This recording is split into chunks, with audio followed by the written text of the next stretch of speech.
En Israël, l'ancien président de la Cour suprême s'inquiète d'une guerre civile après le limogeage du chef du renseignement intérieur par le gouvernement de Benyamin Netanyahou. La colère monte dans le pays, on vous explique. Le 16 mars 2025, Benyamin Netanyahou annonce vouloir licencier le chef du Shin Bet, le renseignement intérieur israélien.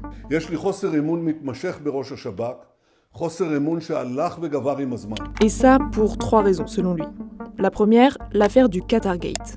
La police et le Shin Bet enquêtent sur les liens d'affaires présumés entre des collaborateurs de Benyamin Netanyahou et le Qatar, que beaucoup d'Israéliens considèrent comme un soutien du Hamas. Et cela alors même que Netanyahou est déjà en procès pour fraude, corruption et abus de confiance dans 3 dossiers. La deuxième raison, c'est que dans un récent rapport d'enquête sur le massacre du 7 octobre, le service de sécurité intérieure a pointé les défaillances du gouvernement. Et la troisième raison, Benyamin Netanyahou accuse le Shin Bet d'avoir enquêté sur le ministre d'extrême droite Itamar Ben-Gvir sans son accord. Pour le gouvernement israélien, tout ça est suffisant pour licencier officiellement Ronen Bar dans la nuit du 20 au 21 mars.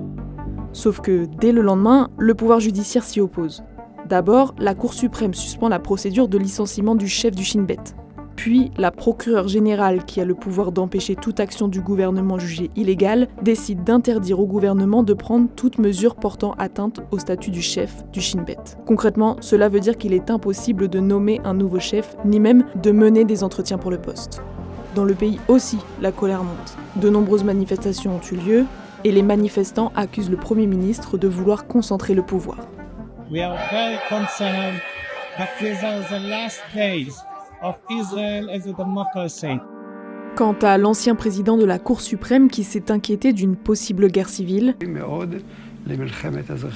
Benyamin Netanyahou a répondu en balayant cette accusation et en réaffirmant sa position.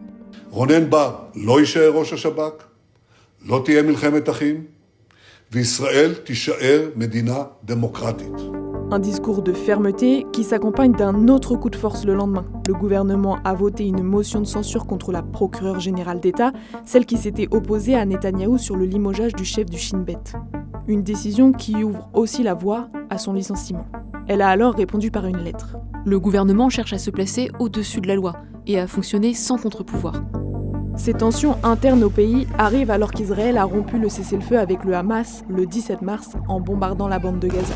Une nouvelle offensive critiquée par de nombreux Israéliens qui estiment que cela n'apporte aucun bénéfice sécuritaire supplémentaire et redoutent en revanche la perte définitive des 59 otages encore aux mains du Hamas.